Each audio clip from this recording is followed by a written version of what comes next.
This one is for a specific person. The person who has been circling the same decision for weeks, maybe months. Not a dramatic decision, not life or death, not a crisis requiring immediate action. Just a decision. Stay or leave. Apply or don't. Say the thing or keep it inside. Move cities or stay put. The options are clear. The information is available. There is no missing piece that once found will make everything obvious. And yet, nothing moves. The mind runs the same loop, and the loop sounds like this. What if this is wrong? But what if that is worse? But what if waiting is the worst option of all? But what if deciding too fast is the thing to regret? The ceiling at 1 in the morning looks exactly the same as it did at midnight. And the most frustrating part is not the decision itself. It is the suspicion that everyone else seems to make these choices without the paralysis. That somewhere a manual for deciding was distributed and one copy went missing. That suspicion is wrong, and the reason it is wrong is neurological. The brain did not evolve to handle the kind of decisions modern life demands. Evolutionary pressure shaped a system optimized for fast, binary choices under physical threat. Run or fight, eat or don't, safe or dangerous. The dorsolateral prefrontal cortex, the region responsible for deliberate reasoning, weighing trade-offs, holding multiple scenarios in working memory simultaneously, is powerful, but it has a limit. It overheats. Research on cognitive load consistently shows that when the number of variables exceeds a threshold, roughly 5 to 9 distinct factors, the quality of deliberation declines. The system does not produce a clearer answer with more inputs. It produces noise, competing signals, the internal sensation of two equally valid arguments running simultaneously, neither able to defeat the other. That sensation is not indecision as a personality trait. It is the brain running a calculation it was never architecturally designed to complete. Antonio Damasio, at the University of Southern California, spent decades studying what happens when the rational mind operates alone, without input from the body's emotional signaling system. His patients with damage to the ventromedial region of the frontal cortex could analyze options flawlessly. They could list pros and cons with perfect logic. They could describe the objectively best choice in any scenario, and they could not decide. Simple decisions, what to eat, when to schedule a meeting, which route to drive, became paralyzing. Not because these patients lacked intelligence or information, because they lacked something Damasio called somatic markers, emotional signals generated by the body that tag each option with a felt sense of better or worse, approach or avoid. His somatic marker hypothesis, published in 1994 and supported by over 15 years of subsequent research, argues that rational deliberation alone is insufficient for practical decision-making. The body contributes.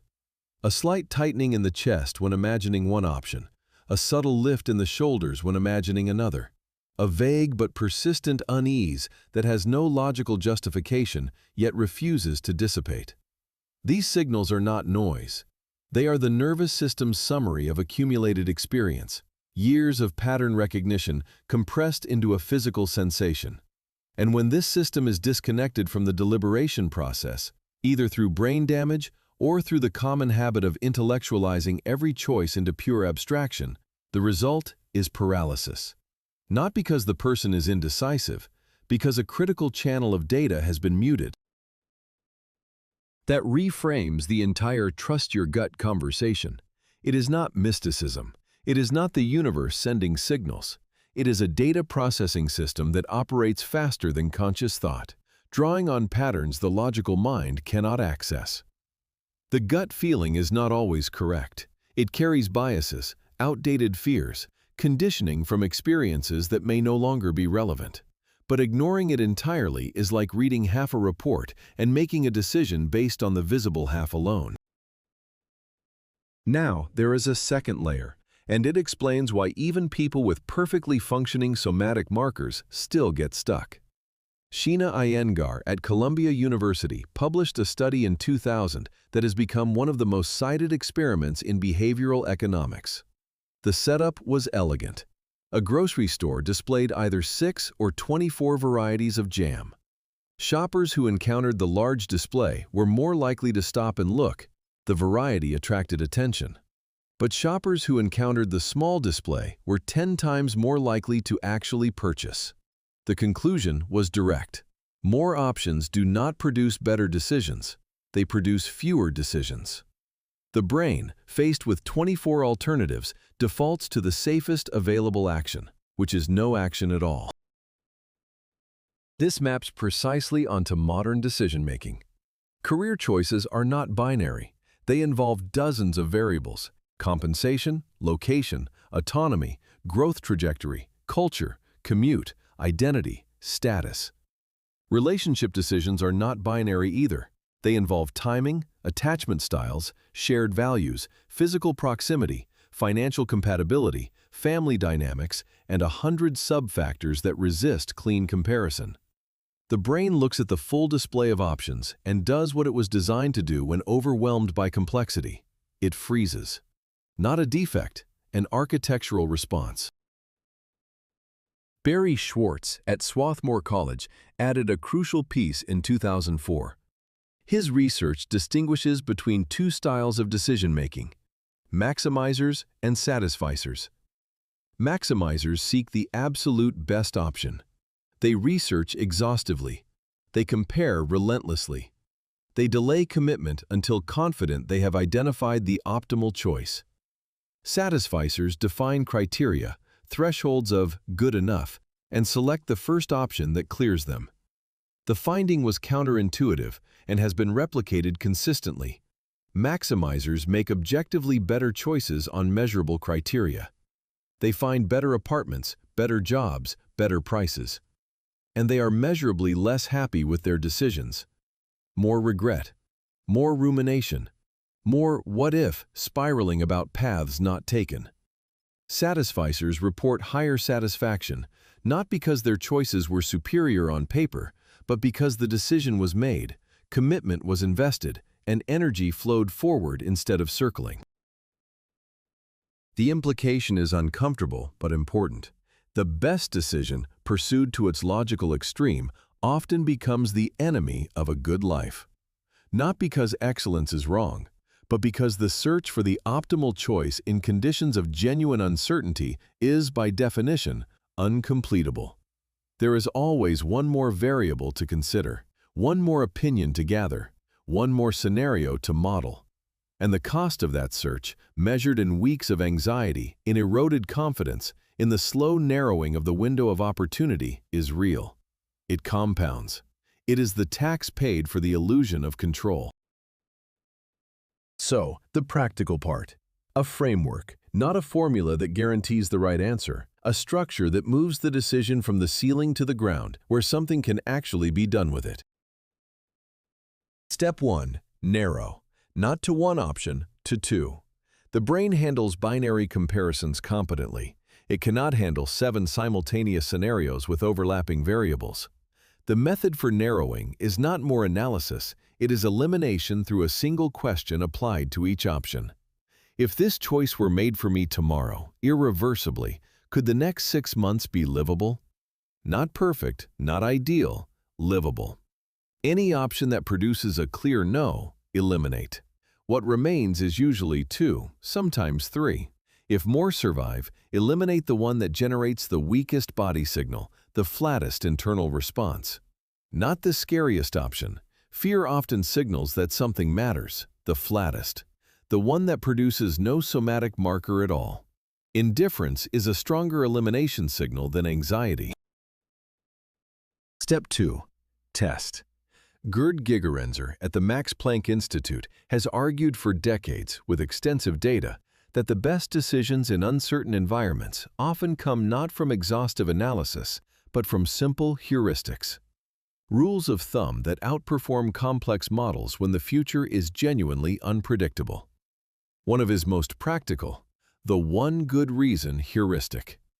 Instead of weighing all variables, identify the single most important criterion, the one that matters more than all others combined, and let it decide between the remaining two options. For a career decision, what matters most, autonomy, compensation, location, or learning? Pick one, apply it. For a relationship, emotional safety, shared direction, intellectual connection, or physical presence?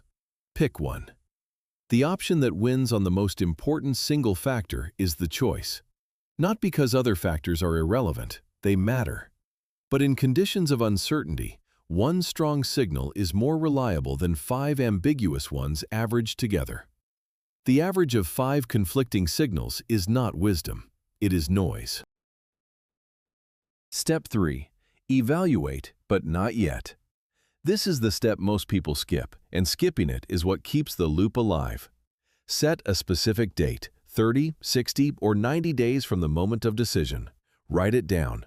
Between now and that date, the decision is made. No reopening the analysis, no revisiting the spreadsheet at midnight, no polling one more friend for their opinion. The decision stands until the evaluation date. When that date arrives, then assess. Did the choice produce what was needed? If not, what specifically did not work? Is the gap between expectation and reality something fixable, a matter of adjustment, or something structural that requires a different path? This step matters because it removes the most destructive element of the decision-making loop, the infinite revisit. Left unchecked, the brain will reopen the analysis every time discomfort arrives. And discomfort will arrive, not because the decision was wrong, but because every real decision involves loss. The path not taken. The option surrendered. That grief is a normal feature of commitment. It is not a signal to reverse course. It is the cost of having actually chosen. There is a final piece, and it is the part no framework covers. Sometimes the reason a decision refuses to move is not complexity, not uncertainty, not too many variables or too few somatic markers. Sometimes it is fear. Not fear of making the wrong choice, fear of making any choice at all. Because choosing is committing, and committing is narrowing. And narrowing means surrendering the comfortable illusion that all possibilities remain open. The person circling the decision is sometimes not stuck on the decision. They are stuck on the fantasy of optionality, the version of the future where every door stays open, where nothing is risked, where potential remains infinite and uncontaminated by the limitations of actual experience. And that fantasy, the one where all lives are simultaneously possible, is the most expensive one there is. Not because it is wrong to dream, but because while the doors stay open, nothing gets walked through. And a hallway full of open doors, admired from the middle, is still just a hallway. The discomfort of choosing, of narrowing, of accepting that one good path means many good paths abandoned, does not resolve through more analysis. It resolves through the thing that analysis is designed to postpone: action. The kind that feels premature, the kind where conviction arrives after the commitment, not before. Most real decisions, the ones that actually shaped a life, were not made in a flash of clarity.